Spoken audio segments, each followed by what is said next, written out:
Hi, Maria. What's up, bitch? Hola a todos, espero que se encuentren muy bien. Hoy vamos con la segunda parte de videos alusivos al mes del orgullo. Y como les había prometido en el video anterior, en esta ocasión vamos a hablar de identidad de género. Así que pónganse cómodos, traigan botana, laven bien esos trastes, mientras desmontamos algunos de los argumentos rancios más comunes que la gente detractora de la identidad de género suele usar para justificarse mientras usa la ciencia como escudo.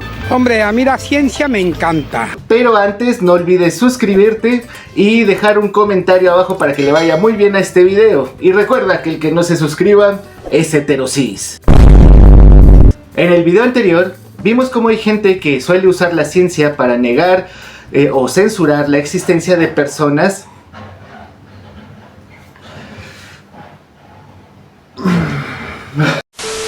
En el video anterior vimos cómo hay gente que suele usar la ciencia para negar o censurar la existencia de personas que ejercen una sexualidad diferente a la normativa, es decir, la heterosexualidad. Por eso se les suele llamar heteronorma a las reglas sociales que establecen que la heterosexualidad es el estado normal del ser humano. Y bueno, con el tema de género no es la excepción, y de hecho el debate social es todavía más intenso. Como Dios existe, el trans no existe, la ideología de género no existe. Debo admitir que cuando dije que iba a hacer un video acerca de este tema, no tenía idea de dónde me estaba metiendo. Porque todas las implicaciones acerca de este tema es que de verdad son alucinantes. Uno pensaría que definir un concepto social tan sencillo como lo es el género sería eso, sencillo, pero... Así que quédate hasta el final porque te prometo que alguna vez a lo largo de este video nos va a volar la cabeza. O al menos saldremos de aquí cuestionándonos nuestra propia realidad.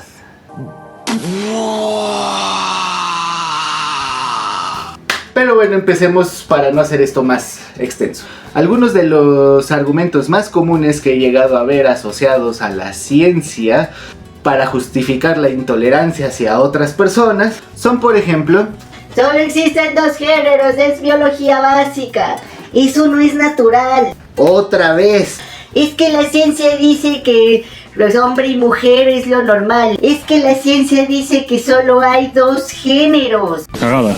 Sí, cagada. Y con estas premisas creo que ya tengo suficiente para poder explayarme durante todo este video. Porque aunque parecen afirmaciones muy sencillas, las respuestas que nos da la ciencia al respecto en realidad son muy complejas. Y creo sinceramente que esta es la parte negativa de las redes sociales.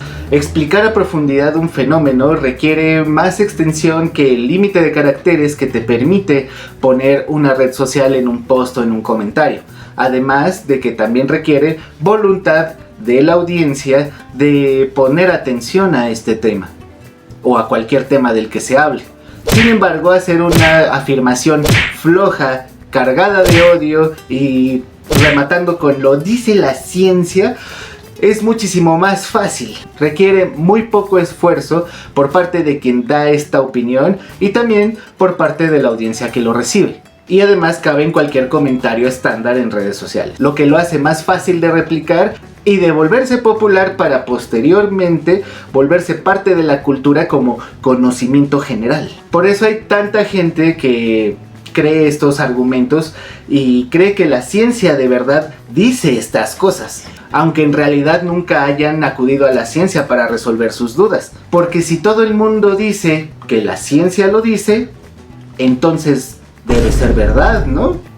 Para empezar vamos con lo básico. Creo que la mayoría de los comentarios que he visto en redes contra la comunidad LGBTQ+, y sí, vuelvo a mencionar a la comunidad LGBT, porque su movimiento no solo se trata sobre orientación sexual, que es lo que vimos en el video pasado, sino también incluye a otras formas de diversidad que se han ido sumando al movimiento, como las sexualidades alternativas como el BDSM, como las diversidades relacionales como el poliamor, o como las identidades de género, que es de lo que hablaremos hoy.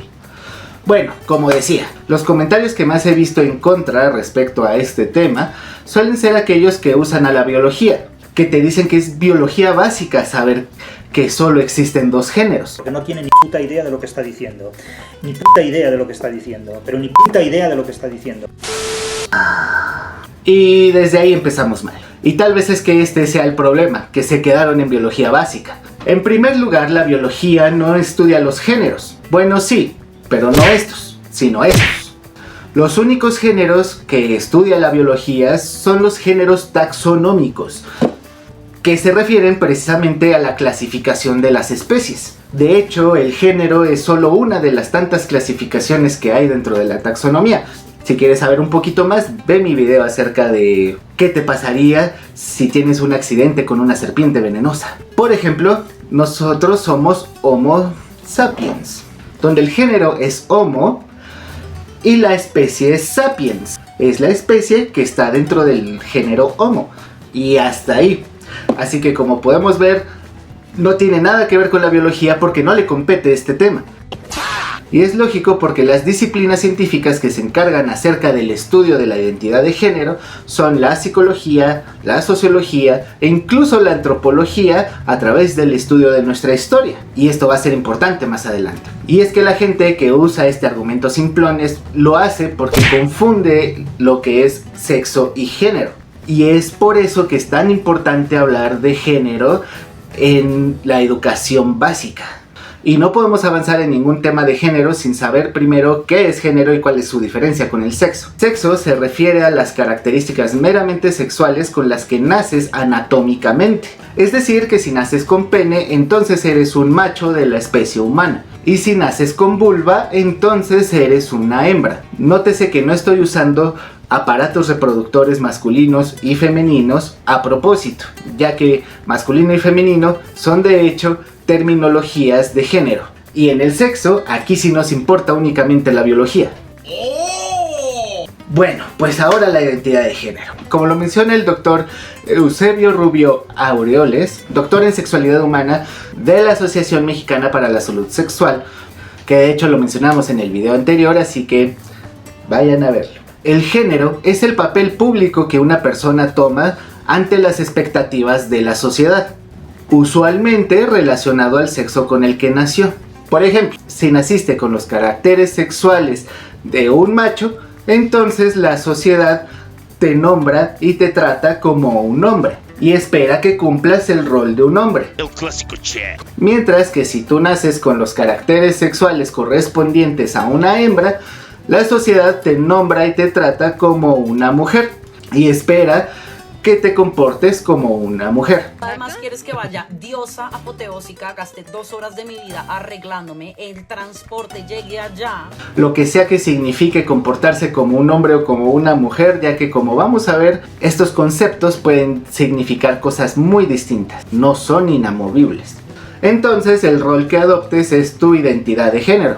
Y en base a esta identidad es como tú te relacionas con la sociedad y a su vez la sociedad contigo. Pues como este doctor lo menciona, la sociedad tiene un guión y espera que cumplas ese guión dependiendo de tu rol de género. Y este guión incluso influye en el poder que tú tienes dentro de la sociedad o que la sociedad tiene sobre ti. ¡Qué buenísimos son los guionistas!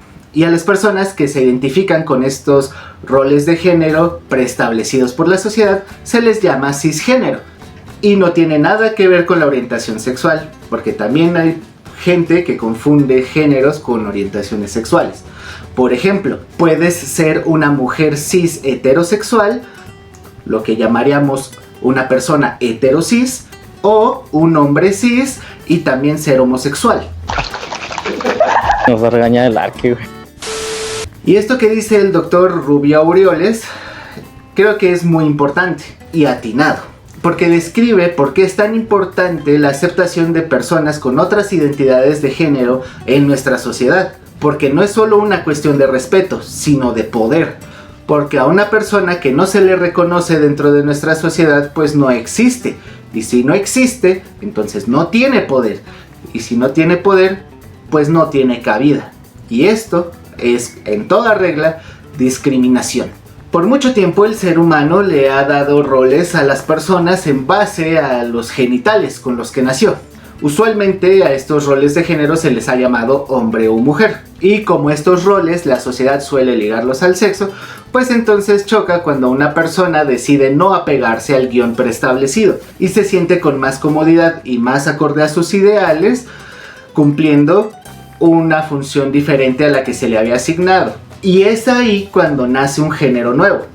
Ay, pero ese género es inventado y no existe. Entonces, por tanto, no es normal ni natural. Bueno, pues para empezar, todo, absolutamente todo lo que vivimos los seres humanos en sociedad es inventado. Despierta. No es real. Es más, si nos ponemos a jugar este juego, entonces nada, absolutamente nada de lo que vivimos como humanos socialmente existe realmente. Literalmente toda la experiencia social humana de lo que tú quieras es imaginario. Como dijo un compa, toda la ficción social humana es una fumadota. Esto es lo mejor. Y lo vamos a demostrar aquí y ahora con un ejercicio que cuando lo leí dije... En el video anterior les mencioné el video de Sapiens, donde Harari hablaba de los argumentos biologicistas que suelen usarse cuando hablamos de temas de orientación y de género. Bueno, pues en su libro Harari nos propone pensar en cierta empresa multimillonaria, pero como todavía nadie nos patrocina, pues no vamos a decir nombres. Así que me voy a inventar una. Eso es el mercado, amigo. Pero tú toma como ejemplo a la empresa que más te guste. Me inventaré una empresa de celulares y haremos que se llame Supermóvil. Si da la casualidad de que por ahí existe algún Supermóvil, es mera coincidencia. Bueno, pues la pregunta es sencilla. ¿Qué es Supermóvil? ¿Dónde está Supermóvil? ¿Dónde radica su existencia? Pues lo primero que nos podría venir a la mente es su producto. Podríamos decir que Supermóvil son sus celulares. Sin embargo, si destruyéramos todos los celulares que vende esta marca, pues la compañía simplemente tiene que fabricar más y ya. Entonces, Supermóvil no existe en sus celulares. Pero ¿qué tal en sus instalaciones? Si vamos a una tienda Supermóvil o a unas oficinas de Supermóvil, podríamos decir que estamos en Supermóvil, ¿no? Pues no tanto, porque si algo pasara y las oficinas o las tiendas de Supermóvil fueran completamente destruidas o desvalijadas, Supermóvil simplemente tendría que rentar nuevas oficinas o nuevas tiendas y seguiría operando, o incluso ni eso, podría dejar de tener presencia física y dedicarse solamente a vender en línea, como hacen muchos negocios hoy en día. Entonces, definitivamente Supermóvil no existe en sus instalaciones, ni en un lugar concreto. Bueno, pero en Supermóvil hay gente que te atiende, hay gente que vende, hay gente que hace atención a clientes, hay gerentes, hay todos estos empleados. Obviamente Supermóvil reside en su fuerza laboral. Pues tampoco, porque si llegara a pasar una catástrofe y dejaran de existir todos esos empleados, Supermóvil simplemente tiene que contratar nuevos empleados para seguir operando. Y así con una plantilla completamente nueva y completamente diferente de los empleados originales, Supermóvil sigue existiendo. Entonces, Supermóvil no existe en sus empleados. Cuando tú dejas de trabajar en una empresa, no te llevas a la empresa contigo. La empresa ahí sigue. Bueno, otra cosa muy lógica que podríamos pensar es que, pues, Supermóvil es el dueño de la empresa, o su presidente. Pues tampoco. Y ahí tenemos el ejemplo de Apple. Steve Jobs ya fue dado de baja del servidor y aún así Apple sigue operando. El dueño de la compañía podría haber pasado a mejor vida y Supermóvil seguiría funcionando. Por otra parte, Supermóvil también es una entidad completamente legal, así como una persona, así como tú y como yo, con sus propios derechos y sus propias obligaciones. Si tú, por ejemplo, demandaras a Supermóvil, no estás demandando al dueño. Y viceversa, si demandas al dueño, esto no afecta a Supermóvil. Entonces, si la empresa no es el dueño, entonces ¿dónde existe Supermóvil? ¿Dónde están? Pues existe en tu imaginación. Supermóvil existe porque todos estamos de acuerdo en que existe una empresa que se llama Supermóvil y que vende celulares. Supermóvil va a dejar de existir cuando deje de ser mencionada, cuando cambie de nombre, cuando venda un producto que ya no sean celulares, o cuando alguna acción legal ordene el cese de operaciones de la compañía, usando a su vez reglas sociales que también inventamos llamadas leyes. Y si Supermóvil desaparece, sus empleados no desaparecen, las personas siguen ahí existiendo, simplemente cambian a otro trabajo y ya. Así como el dueño o como las instalaciones. Se ocuparán para otra cosa, el dueño se dedicará a otra cosa, pero como podemos ver, la empresa no está ligada a algo tangible. ¡Ay, güey, mi mente! Supermóvil solo existe en la imaginación colectiva y en algún papel que le da el estatus legal con derechos y obligaciones como a una persona. De hecho, como diría Harari, los verdaderos hechiceros de nuestra época son los abogados. Son capaces de crear cosas intangibles que sin embargo tienen efecto en nuestra realidad. Porque una empresa puede existir solo en la imaginación, pero puede hacer compras, puede contratar gente, puede ganar dinero. Y bueno, como puedes ver, este es solo un ejemplo, pero puedes hacer este ejercicio con lo que tú quieras acerca de nuestro día a día, acerca de todo aquello que nosotros tomamos como cierto, como normal o que damos por sentado. Como la religión, el dinero, el capitalismo, la política, la izquierda, la derecha, los derechos humanos y sobre todo el género. Siempre es bueno beber, pero en estos casos beber un poco más. Y tal vez me estoy repitiendo mucho, pero ahora puedes ver que estas cosas existen solamente en el mundo de las ideas. Es decir, son ideologías. Y la existencia social humana es imposible sin ideologías. Nadie está exento de ellas, nadie. Todos basamos nuestra vida, nuestras decisiones, nuestras acciones, nuestra moral, en base a las ideologías que tenemos, en base a los sistemas sobre los que vivimos. Por eso me da mucha risa cuando personas hablando sobre este tema de género se sienten superiores al decir, yo vivo sin ideologías, yo no caigo sin ideologías. Es que, güey, toda la existencia humana es una ideología, es un conjunto de ideologías, es ideología en todas partes. Si de verdad pudiéramos eliminar todas las ideologías de nuestra vida social y de nuestra experiencia humana y solo nos dedicáramos a lo verdaderamente objetivo y existente, nuestra vida no sería diferente a la de un pez. Yo y mi raza, los peces, nos sentimos un poco ofendidos. Es imposible escapar de eso. Tendrías que no ser humano para que eso suceda. Bueno, pues respecto a este breve segmento, Harari nos menciona que el ser humano tuvo la mayor de las ventajas evolutivas frente a otras especies de animales, y no solo eso, incluso frente a otras especies humanas. Porque sí, cuando surgió Homo sapiens, también existían otras especies de humanos. Y antes de que les diga cuál es esta ventaja evolutiva, ¿alguna vez has pensado qué es lo que hace a los humanos diferentes de los demás animales?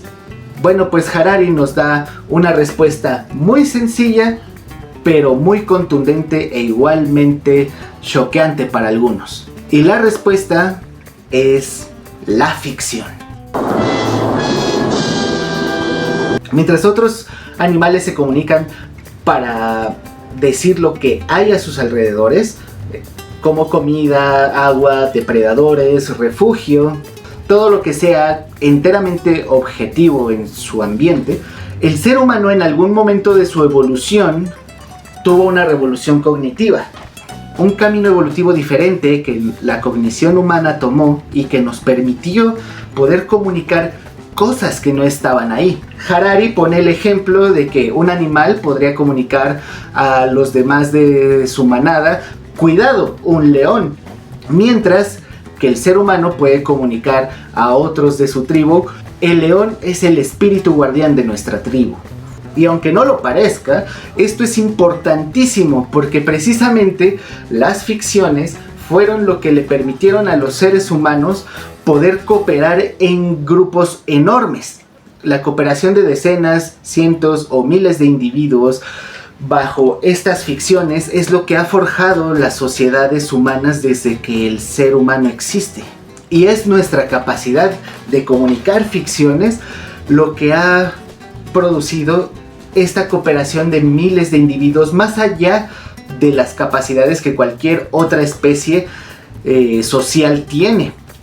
Por ejemplo, mientras otras especies no pueden pasar de la decena de individuos en una misma comunidad sin que esto arriesgue su propia supervivencia, nosotros los seres humanos somos capaces de vivir en ciudades con millones de habitantes al mismo tiempo y tener una convivencia entre todos gracias a todas las ficciones con las que todos nosotros estamos de acuerdo como sociedad, como por ejemplo las leyes o las normas de comportamiento.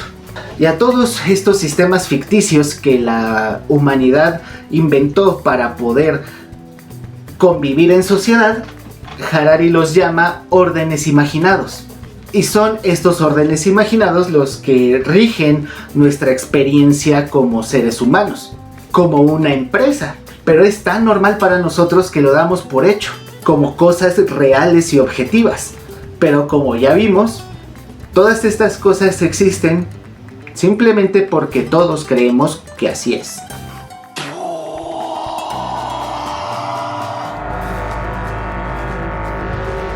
Otra forma que Harari tiene para desmontar la relación entre roles de género y biología es la siguiente.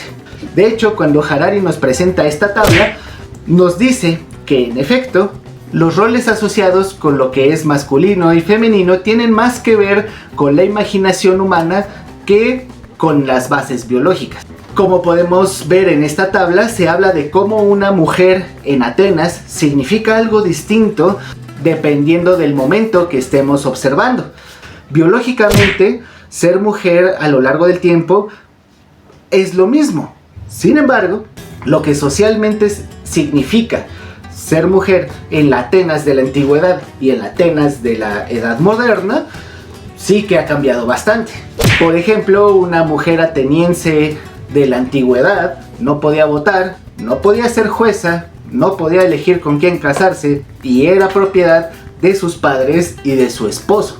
Mientras que una mujer ateniense de la edad moderna sí puede ser jueza, sí puede votar, puede elegir con quién casarse y no importa su estado civil, ella siempre va a ser una persona libre. Con este ejemplo podemos observar que el género no es algo inamovible, no es algo que así tiene que ser, es algo que cambia incluso a lo largo del tiempo o de las culturas. Lo que hoy es una mujer ateniense, en la antigüedad habría sido un hombre. Por otra parte, también podemos notar en esta tabla que cosas como ser juez, votar, ser libre, casarse, son cosas que no tienen nada que ver con la biología. Así que con esto podemos dar por terminada la discusión sobre lo que es biológicamente correcto, natural o normal sobre temas de género. Lo que aún queda por aclarar es lo normal, porque es un término muy recurrido en estos temas. Pero si abrimos un libro de antropología o de historia y repasamos cada capítulo que la humanidad ha escrito a lo largo de su paso por este planeta, podemos encontrar que desde sus inicios hasta ahora, lo único normal en la humanidad es la diversidad. Desde que el ser humano existe, la diversidad es algo que nos ha acompañado siempre. No existe una civilización original, no existe un diseño original social, sea político, sea económico, sea de familia, sea de género. Al principio, las poblaciones humanas estaban muy dispersas unas de otras, y cada una de estas pequeñas poblaciones, de estas bandas de cazadores-recolectores, tenían sus propias creencias, tenían su propio sistema de valores, tenían su propio sistema de géneros, tenían sus propios sistemas para sobrevivir y lograr una cohesión de grupo. Es por eso que a lo largo de nuestra historia ha habido diversidad de religiones, diversidad de sistemas políticos, diversidad de sistemas económicos, diferentes monedas y diversidad en todo lo que las personas puedan ser capaces de creer. Y hablando de identidad de género, esto no es una excentricidad moderna de nuestros tiempos. Viene de hecho desde que la humanidad es humanidad. Desde la antigüedad ya existían comunidades de cazadores y recolectores que tenían sus propias definiciones de hombre y mujer, o incluso no tenían estos conceptos, o tenían conceptos distintos además de hombre y mujer. Esta dicotomía de hombre y mujer no ha sido la normativa siempre. Y como comentaba, algunas culturas ni siquiera reconocían la diferencia entre un hombre y una mujer. por lo que sus roles dentro de la sociedad estaban más orientados hacia las capacidades que tenía una persona que a lo que tenía entre las piernas, como quedó demostrado ante el hallazgo de una mujer que fue cazadora en los tiempos prehistóricos, que rompe este mito de que los hombres eran los que salían a cazar mientras las mujeres se quedaban en la aldea a cuidar de la tribu, de la casa o de los hijos, o que los hombres cazaban y las mujeres recolectaban. Para algunas tribus esta distinción no existía, simplemente si eras capaz de hacerlo, pues lo hacías. Después de todo, algunas de estas comunidades consideraban que se beneficiaban más de que pues, más personas pudieran usar sus capacidades en beneficio a la comunidad. Así que ya sabes, esto de diferentes identidades de género no es una novedad de nuestro tiempo, ha existido desde siempre. Mientras platicaba con mis círculos cercanos, salieron sobre la mesa algunas dudas que creo que son legítimas y creo que son importantes de abordar sobre este tema. Una de las cosas que mencionó más de uno fue que si al surgir tantos géneros y etiquetas, no se estaría más bien promoviendo la división en lugar de la unión. A simple vista acepto que podría parecer obvio. Sin embargo, hay dos cosas importantes que nos dicen las ciencias sociales respecto a esto. La primera es que si bien la especie humana siempre ha tendido hacia la diversidad, como ya vimos anteriormente, también es cierto que tiende hacia la unificación, excepto cuando se trata de la física cuántica con la relatividad. Entonces, aún no. Chiste cultísimo. De hecho, Harari tiene un capítulo completo dedicado a los imperios.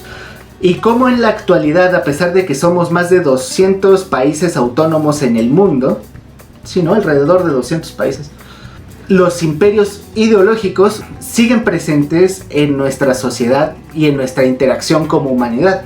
Por ejemplo, la mayoría de humanos modernos siguen la misma religión dominante en el mundo, la mayoría nos regimos bajo el mismo sistema económico y la mayoría de las personas alrededor del globo creemos en los derechos humanos. Todas estas ideas nos unen como humanidad a todas las personas que vivimos alrededor del planeta, que estamos vivos hoy en este momento, porque podemos ser muchos países independientes, pero las barreras de comunicación se han roto.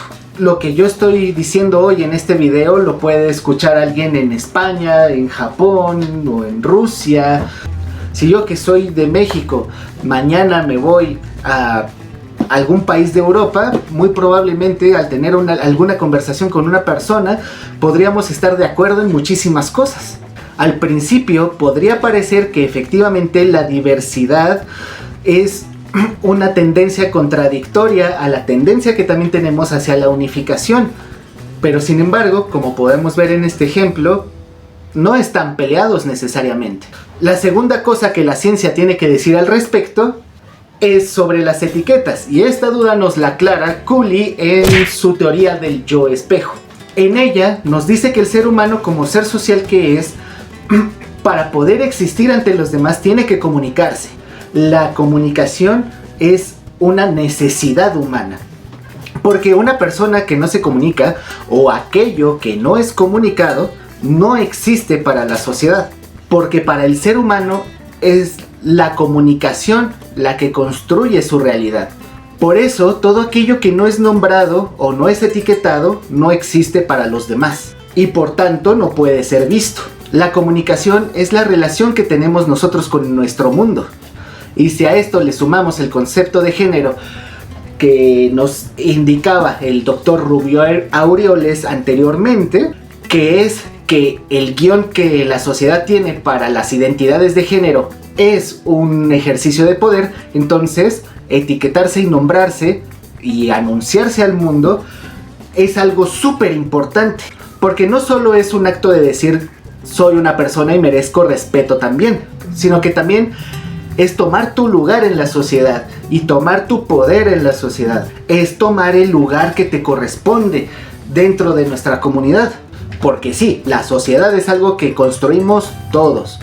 Otra cosa que fue puesta sobre la mesa cuando compartí este tema fue que si todo nuestro orden es imaginado y nada es objetivo, y nada realmente existe como tal, como lo es el género, entonces deberíamos dejar de usar espacios exclusivos o deberíamos dejar de tener roles de género y ejercerlos.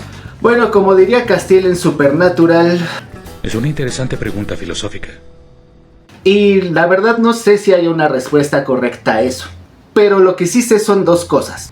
La primera es que sin duda el camino que debemos tomar como sociedad es aquel que le pueda dar bienestar a todas las personas que participamos de ella. Y esto obviamente incluye a las personas con identidades diversas. Porque de hecho si nos ponemos a hilar fino, cada persona tiene su propia identidad. Y por lo tanto existen tantos millones de identidades como personas existen en el mundo.